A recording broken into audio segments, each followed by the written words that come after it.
Vamos a escuchar la conferencia del padre Sergio Alentorán, que es delegado de la causa de los santos de la diócesis de Zaragoza. Básicamente es lo que me pido que diga, así que sobre todo es un devoto de los mártires, y eso ya es mucho más importante que cualquier título. Y él nos va a hablar sobre los mártires de la arquidiócesis de Zaragoza. Bueno, pues buenas tardes y agradecer a los que han preparado estas jornadas, especialmente la invitación que hace unos meses me hizo don Martín. Realmente me asustó porque es la primera vez que yo me dirijo en público hablando de los mártires de Zaragoza, puesto que hace 2 años me encomendaron esta misión en la diócesis. Y realmente cuando don Martín me dijo el título de las jornadas y a ver cómo yo lo podía enfocar con tantos mártires que tenemos en la diócesis de Zaragoza y cómo quedarnos con los más significativos o representativos. Naturalmente que me habré dejado pues a muchas personas, a muchos sacerdotes, religiosos, religiosas y seglares. Y cómo he querido desarrollar esta charla, pues simplemente dividiendo la diócesis en las zonas las cuales sufrieron el martirio. La zona de Alcañiz, de Caspe, de Valdragorza, la zona sobre todo de muchos pueblos de Teruel que en la guerra civil pertenecían a la diócesis de Zaragoza. Y lo he hecho de la siguiente manera. Acudí a las fuentes, a las causas abiertas en el proceso diocesano y quería descubrir detrás de cada uno de los mártires, qué mártires, por ejemplo, un padre de familia que al morir, con el paso del tiempo, sus hijos son sacerdotes, son religiosas, qué padres de familia o qué párrocos llevaron muchos seminaristas o muchas vocaciones. Pues bueno, vamos a comenzar.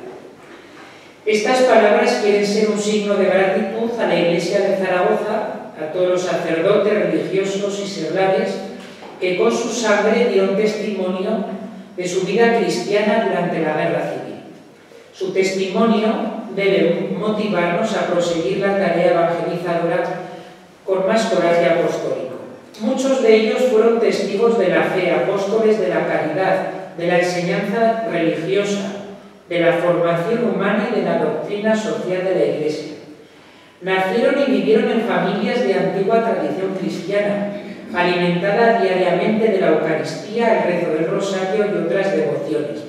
Y los seglares vivieron entregados a sus parroquias a través de la acción católica y otros movimientos apostólicos. Los sacerdotes asesinados en la archidiócesis de Zaragoza fueron 78. Sus ejemplares muertes pueden servir al pueblo de Dios, especialmente a las parroquias donde nacieron o ejercieron su ministerio para dinamizar el necesario impulso de la pastoral familiar. También las fuentes documentales nos hablan también del asesinato de un diácono y 7 seminaristas. Otros 12 seminaristas murieron en el frente de guerra. También fueron ejecutados 38 religiosos residentes en la diócesis de Zaragoza, 12 escolapios del colegio de Alcañiz, 15 dominicos del convento de Calanda, 7 mercedarios del convento de Estercuel, 3 religiosos de la congregación de la misión del convento de Alcolisa y un franciscano del convento de Caspe. Mejor suerte corrieron las religiosas, ninguna fue ejecutada. Sin embargo, fueron desposeídas de cuanto era de su propiedad y fueron destinadas a la asistencia social y a la servidumbre, haciéndolas trabajar en los oficios más bajos. Y aquí, en varias veces saldrá el arzobispo de Zaragoza, don Rigoberto Domenech, donde impulsó mucho ya en el año 39 que se recogiera todo lo posible sobre los mártires.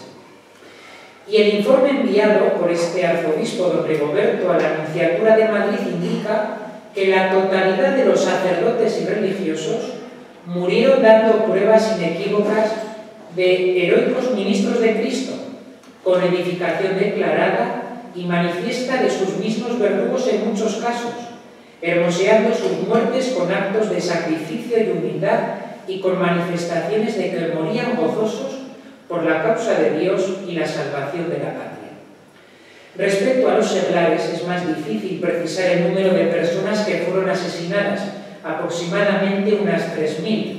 La razón de muchos de estos asesinatos, pues no parece que fueran las ideas religiosas de las víctimas, que en muchos casos sí, sino más bien su filiación política.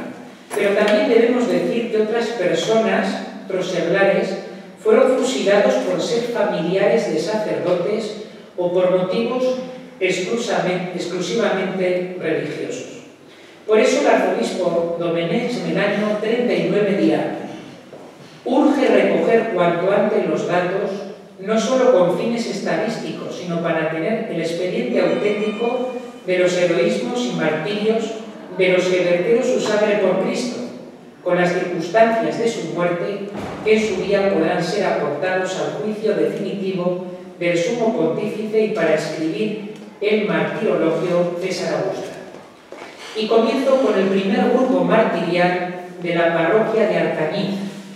Cañiz es un pueblo de la provincia de Teruel, pero de la diócesis de Zaragoza. ¿Cómo vivió esta parroquia, esta revolución, esta guerra? Pues desde el advenimiento de la República se fue desarrollando solapadamente contra el verdadero espíritu religioso, con el apoyo de la autoridad municipal que impedía el libre ejercicio del culto en sus manifestaciones externas, así como la administración del viático, los sacramentos o la asistencia corporativa del clero a los entierros.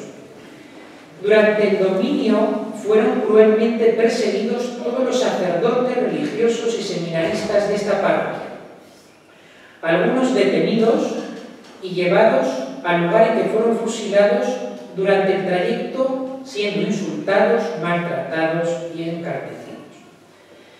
Murieron glorificando a Dios, rogando por sus verdugos y alegres por su gloriosa muerte.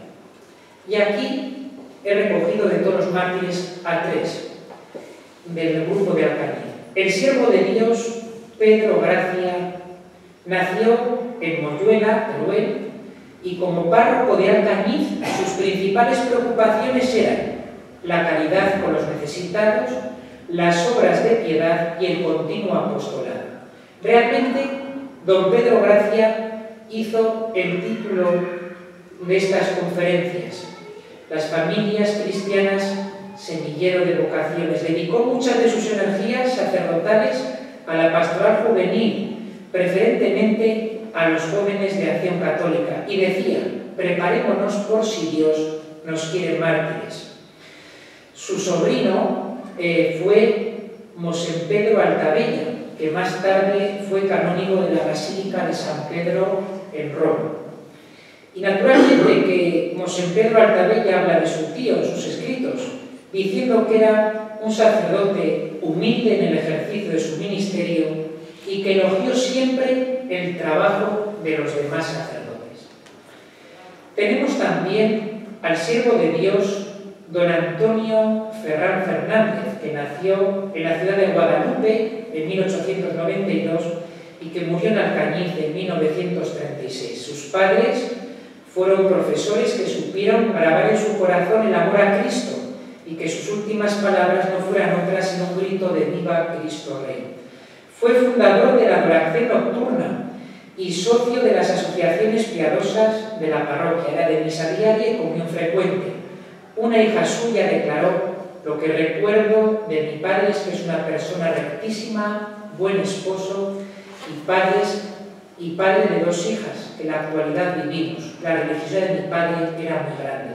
Y he querido recogerlo porque las personas de Alcañiz, este hombre es muy recordado por todo esto que les he dicho de las asociaciones y de la Acción Católica.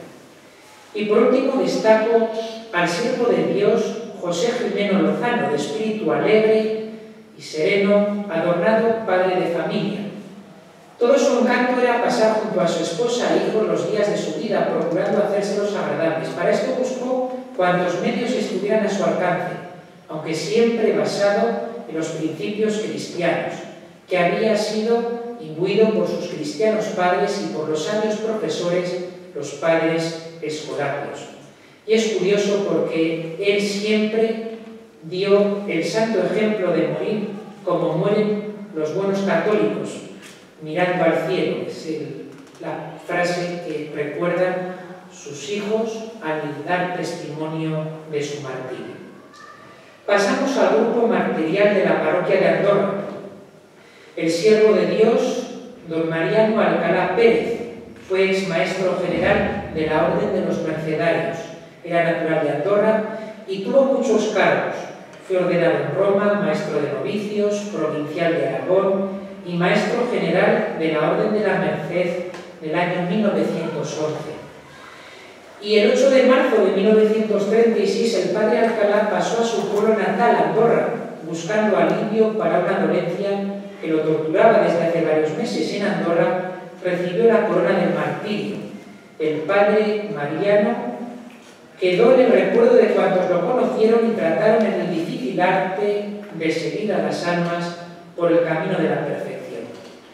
Y nombro aquí a su sobrino, don Ángel Alcalá Valero, que se tiene la constancia por la prueba presentada para el proceso de que el padre Mariano Alcalá murió abrazado a él, a su sobrino.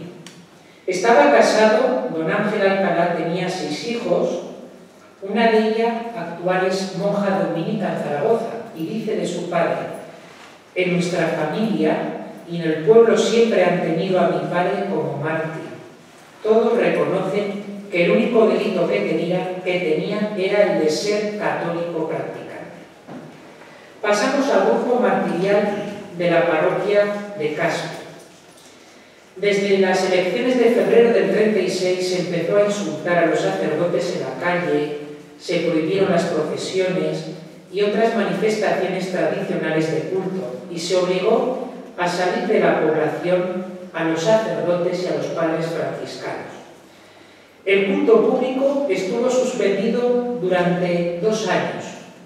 No se celebró ninguna Eucaristía, no se celebró ningún culto, ni se administraron sacramentos. Todos los sacerdotes fueron perseguidos y encarcelados.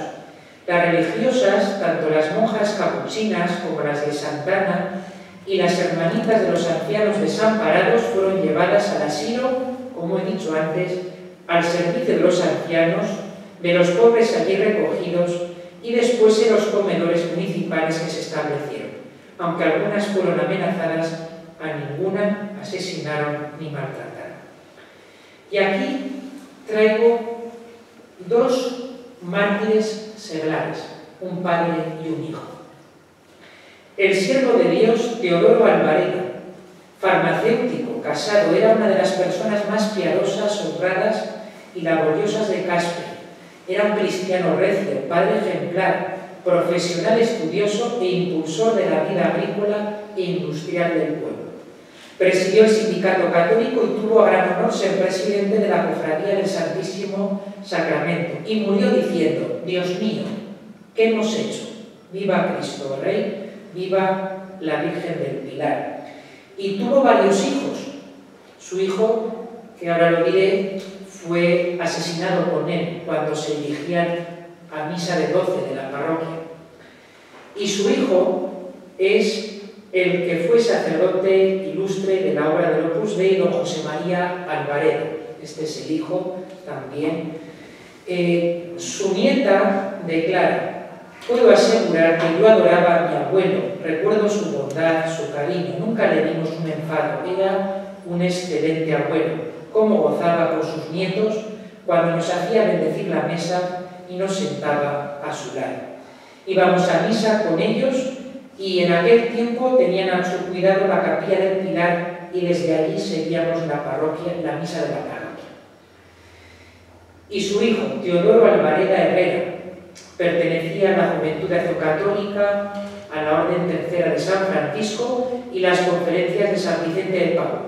Y el domingo 26 de julio del 36, a la hora de la misa mayor, acompañado de su padre, fueron fusilados juntos en la puerta de la capilla de Montserrat de Caspe.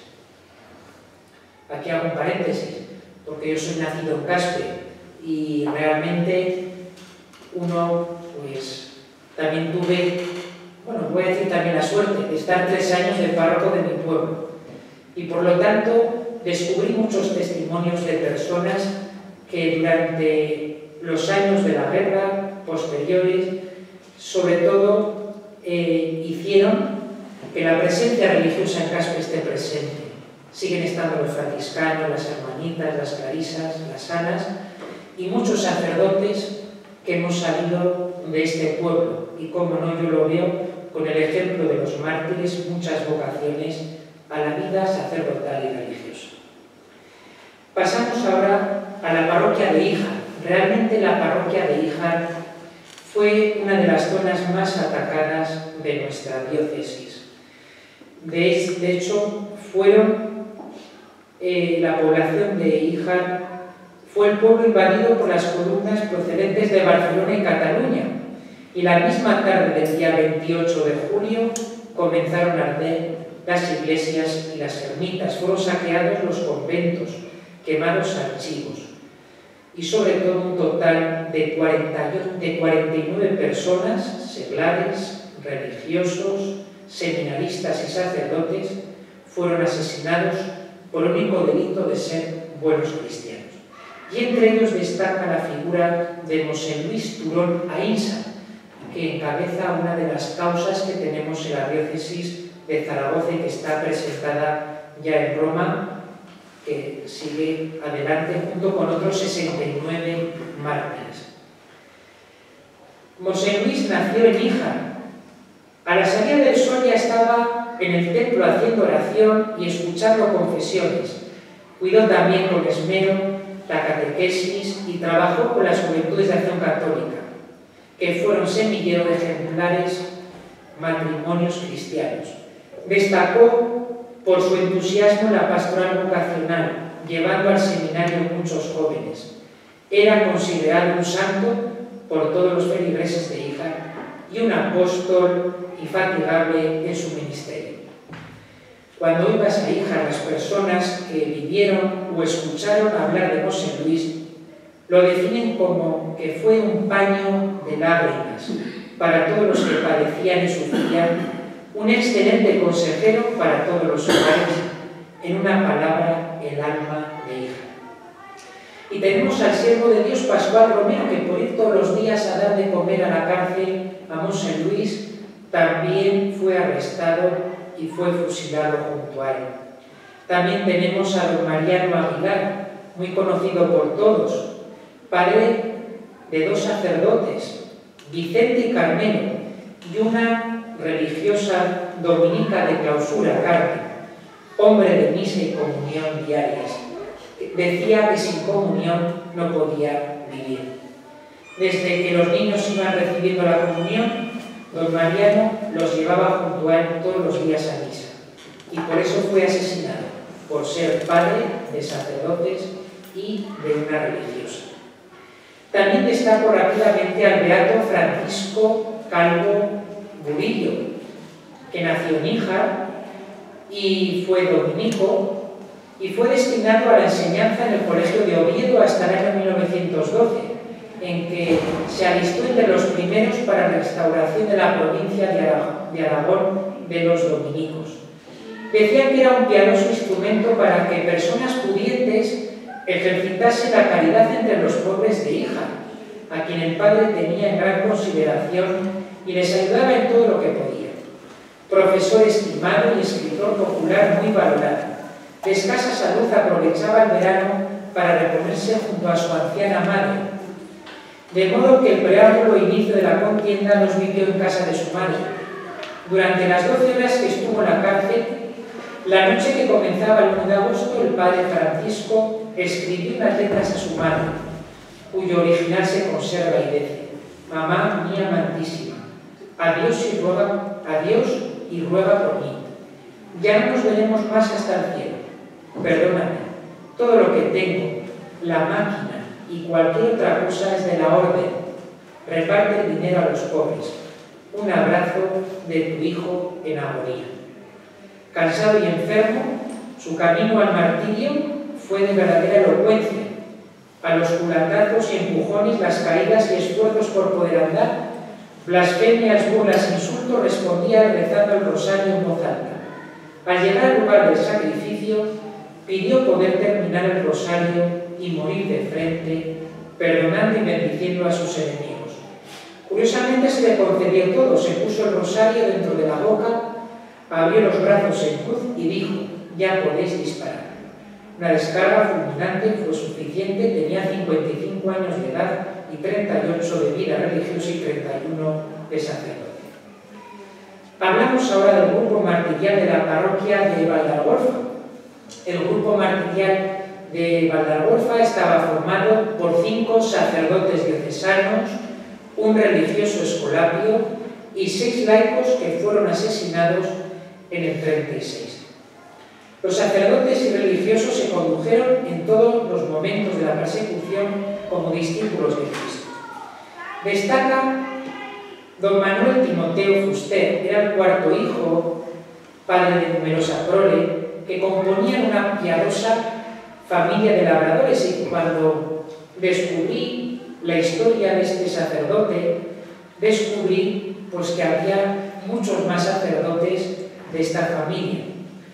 Antes de la primera comunión, el pequeño Manuel ya acompañaba a sus padres en los rosarios de la Aurora, fue monaguillo y aprendió pronto los balbuceos de la liturgia en el culto parroquial. Es probable que en este ambiente litúrgico sintiera los inicios de su vocación sacerdotal. Además, su hermano mayor, ordenado ya de su diácono, estudiaba en el seminario de Zaragoza. Fue ordenado este sacerdote en el año 36. Solo pudo estrenarse como sacerdote y disfrutar 2 meses del gozo de ser sacerdote, ya que abrazado a Mosén Manuel y aclamando a Cristo Rey, cayó también Mosén Martínez Pascual, operario diocesano, beatificado por San Juan Pablo II en el año 1995. Juntos estaban sus cuerpos. En el año 1947, día en que se descubrió la fosa común en la que habían sido sepultados. Así lo declara el hermano que falleció hace pocos años en Zaragoza, sacerdote, el presbítero José Fuster Pellicer. Todos conocemos la vida del beato Martín Martínez Pascual, por lo tanto, pues quería también recogerlo en esta conferencia. Y también destacar el siervo de Dios, el padre Clemente Merino Piquer, escolapio, es decir, de esta zona de Valdargorfa, fueron muchos los hijos que nacieron de su vocación religiosa a través de estas familias de los mártires. Muchos escolapios han salido de estos pueblos. Él era natural de Valdargorfa, fue por varios años conciliario de los jóvenes de Acción Católica, de tal manera que supo formar a aquellos jóvenes en la piedad, que llamaron siempre la atención en todas sus actuaciones, y hoy todavía se conservan fieles en aquellas enseñanzas. Y como declara el sacerdote que todos, imagino que por lo menos conocemos, don José María Andreu, sacerdote de Zaragoza, que era sobrino de este padre escolapio, declara: de la ejemplaridad de los sacerdotes hay hermosos testimonios. En el ambiente todavía hoy está vivo el recuerdo de que eran personas y ejemplares sacerdotes, verdaderos mártires. Y termino con el grupo martirial que engloba un poco a la diócesis de Zaragoza y de Teruel. Comienzo con el siervo de Dios José Navarrete Esteban, que nació en Camarena, provincia y diócesis de Teruel, pero que en el momento de la guerra pertenecía a la diócesis de Zaragoza. A los 25 años contrajo matrimonio. De este matrimonio nacieron 11 hijos, de los que 5 murieron muy pequeños y los otros 6 llegaron a mayores. Un exponente indicativo del ambiente cristiano de la familia son los caminos que siguieron estos hijos. César se ordenó como sacerdote diocesano en el año 1931 y en el año 1959 pasó a ser en la Compañía de Jesús. José Filiberto entró en la Compañía de Jesús en el año 1932 y Urbano ingresó en la Compañía de Jesús en el año 1937. Todos sabemos, Urbano Navarrete, decano de la Facultad de Derecho y rector de la Universidad Gregoriana de Roma, ya fallecido, que fue nombrado cardenal por el Papa Benedicto XVI. Su hija, Carmen, ingresó también en las Carmelitas de la Caridad. Otra hija ingresó en la misma congregación en el año 1944. Y como declara su hijo jesuita José Filiberto, mi padre era un fiel esposo, amante y abnegado padre, honrado caballero y por encima de todo buen cristiano. Fue arrestado por católico y por ser padre de curas, por permanecer fiel a su fe católica, apostólica y romana, por ser padre de un hijo sacerdote y otro jesuita. También es de destacar un matrimonio. Bernardino Cabero y María Miguel Sánchez. Bernardino era muy cristiano, ayudaba en misa, se encargaba de tocar las campanas, hacía de sacristán. El hombre que lo mató, estando en la cárcel con algunos del pueblo, les decía que llevaba una sombra muy grande con aquella muerte, ya que en vez de matar a un hombre, había matado a un santo. María, su esposa, fue arrestada por ser hermana de un sacerdote. Todos los testimonios coinciden en que fue martirizada por ser cristiana y hermana de un sacerdote, así como su disposición al martirio y la aceptación de la muerte cuando dicen que repetía "Viva Cristo Rey" y se alejó cantando sobre el camión el "Cantemos al amor de los amores" y en la recomendación a su esposo de que cuidara a los hijos. Así lo declara su hijo, el padre Bernardino, de la Orden de los Franciscanos Menores, franciscano. En la religión se llama Fray Samuel. Y declara que vivía en la casa del cura con sus padres, con su hermano y su tío Cristóbal, hermano de su madre, que era sacerdote, y el párroco del pueblo. Unos días después mataron a su padre, y lo recuerda este padre Samuel porque él tenía 7 años. El beato Pedro Tomás de la Virgen del Pilar. Pedro Tomás nació en Zaragoza, sus padres ejemplares que supieron educar a sus hijos en la vida cristiana. Tomó el hábito de carmelita en el monasterio del desierto de Las Palmas y desde los principios de su vida religiosa quiso vivir la abnegación evangélica. Y en la dirección de almas fue también experto y dedicado. Los primeros pasos del martirio los sufrió en el año 36 en Barcelona. Mientras era golpeado, cruelmente, según relata un testigo presencial, exclamó: "Hijos míos, ¿qué os he hecho para que así me maltratéis?". Y llevado a las costas de Arafat, Barcelona, y en el paso de la Maradona, lo arrojaron al mar. Y fue beatificado en el año 2007. Y termino con el ejemplo y el testimonio del beato Manuel Albert Ginés, nacido en Calanda, en Teruel. Comienza su carrera eclesiástica estudiando humanidades y en el seminario de Belchite y filosofía y teología en Zaragoza. Es promovido al orden sacerdotal, iba a cumplir 70 años y llevaba 45 años de dedicación sacerdotal en Calanda, primero como capellán del santuario local del Pilar y después como coadjutor de aquella parroquia. Es hermoso entrar hoy en esta capilla, este santuario en honor de Nuestra Señora del Pilar, y ver la devoción que tiene el pueblo a este beato Manuel Albert, al que fue durante casi medio siglo párroco de Calanda. Fue detenido, hicieron simulacro de juicio y fue condenado por ser sacerdote, pidió que le uniesen al grupo de los dominicos y se le concedió. 2 días estuvieron en la cárcel. Juntos se prepararon para el martirio y la noche del 29 de julio subió a un camión que los llevó al suplicio y con palabras de perdón y vivas a Cristo Rey segaron sus vidas. Fueron beatificados por San Juan Pablo II el 11 de marzo de 2001. Y termino con la conclusión. Convencido de que el testimonio de los mártires ha sido siempre muy estimado de la Iglesia, las páginas más hermosas de la historia de la Iglesia están escritas con vidas entregadas a Dios y al prójimo y con sangre de mártires. Y como nos ha recordado recientemente el Papa Francisco, el ejemplo de los mártires nos enseña la importancia de la caridad en la fe, la autenticidad de su testimonio de Cristo, expresada en la aceptación de la igual dignidad de todos los bautizados.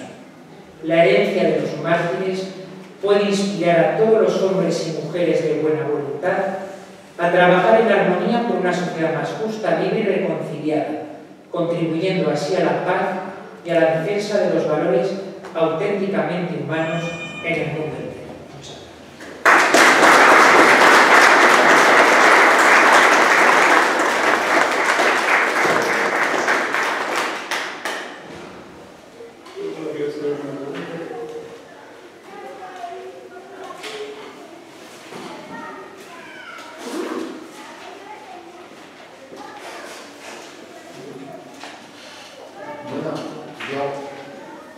Voy a aprovechar, no sé si me podrá contestar, pero yo creo que al menos le hará reflexionar y si lo sabe mucho mejor, porque ha habido varios casos que me han llamado poderosamente la atención y porque algunos iban en la línea de estas jornadas.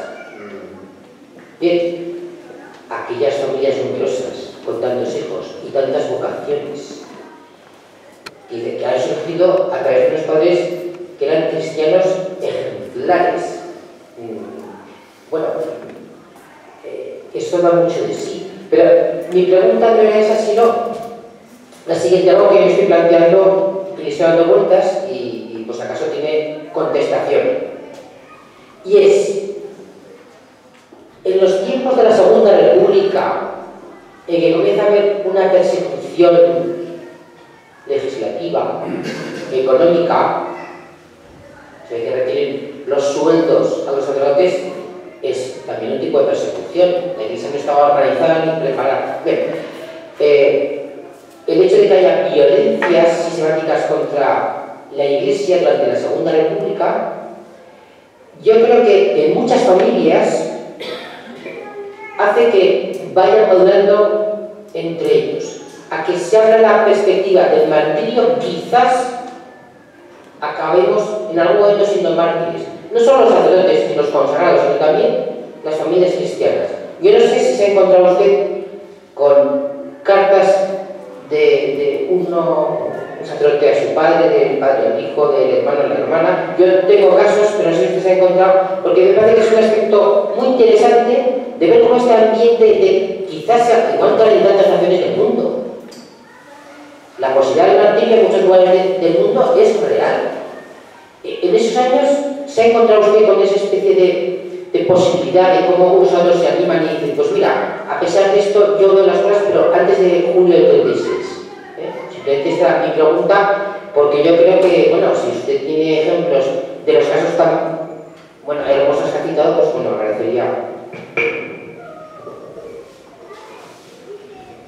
Bueno, durante estos meses yo he tenido que ser un poco rato de biblioteca para encontrar todo esto, sobre todo en la posición que se mandó a Roma de todo el proceso diocesano. Y sí que descubrí 3 casos concretos, como fue el de un padre, y es curioso, siempre es en el momento en el cual sus hijos están fuera de la casa, del hogar. Y fue sobre todo el caso de un padre agricultor que tenía a sus 2 hijos estudiando en Zaragoza. Y se recoge una carta que después se incluyó en el proceso diocesano, y va poniendo los hechos de lo que está ocurriendo cada día en el pueblo, como un pequeño diario. Hoy he venido a casa asustado porque me he encontrado al párroco y me ha dicho: vengo asustado porque ya empiezan a insultarnos por la...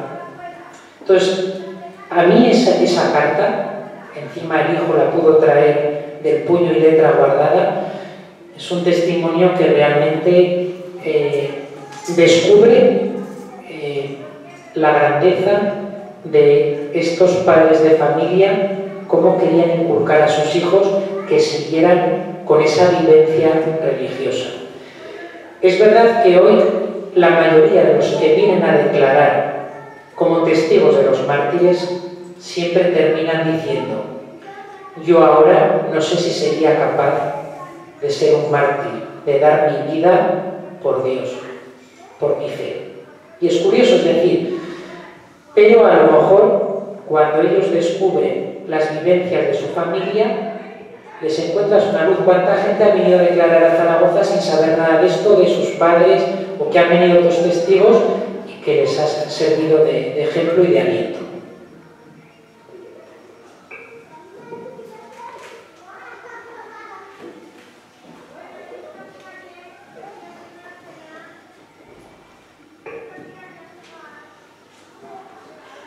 ¿Cuántas causas hay abiertas en Zaragoza?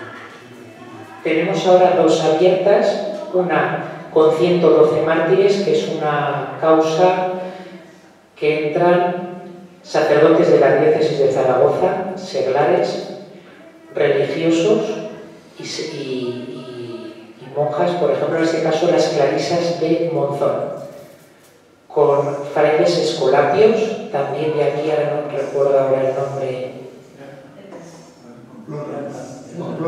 De Peralta no es, ahora se me ha ido ahí. No me acuerdo. No es de Peralta. De otro. Entonces es una, junto con, esos son 112.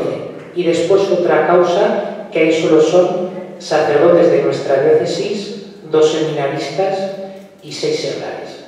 La primera, la de Luis Turón y 119 compañeros mártires, es la que está más... ¿Y la diócesis? Sí. Porque la segunda también se comenzó en la diócesis, pero desde la congregación de la causa de los santos en Roma, realmente se debió hacer, digo se debió porque yo no estaba en ese momento, no se recogieron los testimonios suficientes, y cuando se cerró el proceso diocesano y se envió la causa a Roma, nos mandaron una lista con 2 columnas. La primera: no hay ningún testigo de todos estos mártires. Nos ponían allí, vamos a decir, 45, y en la otra unos 20 y algo. No hay menos de 4 testigos. Por lo tanto, desde Roma nos han dicho que hay que buscar testigos, que es muy difícil hoy buscar testigos, pero sí que nos han invitado a que la comisión histórica, tenemos un buen fondo histórico en Zaragoza. Como he dicho, el arzobispo Rigoberto en el año 39 recopiló la mayoría de los testimonios de los mártires de la diócesis. ¿Y en Roma está? Sí. Sí.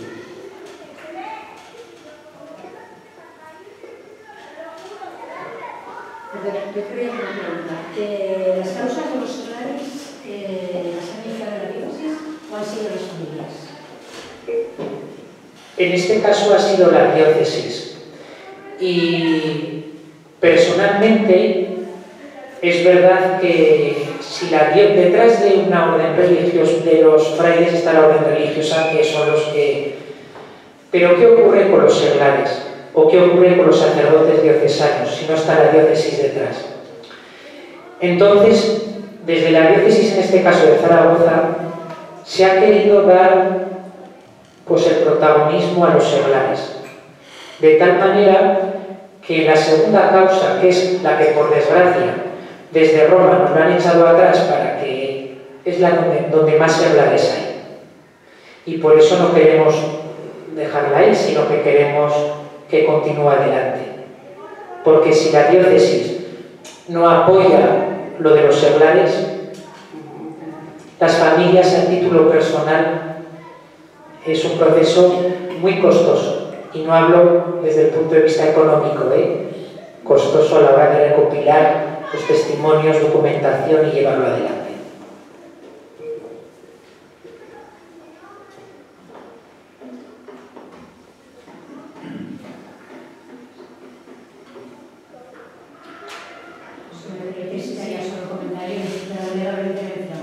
A propósito de lo que comentaba antes Martín, ¿no? De cómo las familias se pueden educar con el tema del martirio, yo puedo dar fe de lo que yo en mi sola. Mi sola fueron 3 hermanos suyos, su orden de funcionamiento está aquí en el museo, 2 seglares y un sacerdote. Y entonces ella me contó personalmente cómo vivió la madre todo ese tema y cómo fue la madre, evidentemente, la que se fue a los ojos cuando las cosas empezaron a ser complicadas. Como fue la madre, viuda recientemente además, la que los hijos les dijo tenéis que ayudar al Señor mismo, quizá con los niños al seminario, para canalizar en casa, lo cual fue posiblemente casi su orden de fusilamiento. Claro que esa escritura fría sí que se vivió muchas cosas. Y se ayudó. Y la despedida, y los hijos cuando salieron de la casa, hijos míos están ciegos. Eran conscientes de lo que les pasaba. Sí, y añadir el amor de los padres, como no, cuando, sobre todo digo los sacerdotes, como los padres los quieren proteger. Vete por aquí por el campo que tenemos ahí una caseta, escóndete allí y ya te llevaremos comida, o júntate con el cura que están los 2 o 3 y muchos sacerdotes estuvieron escondidos en casas durante meses y al final los delataron. Pero es curioso también, ¿no? Los padres como hay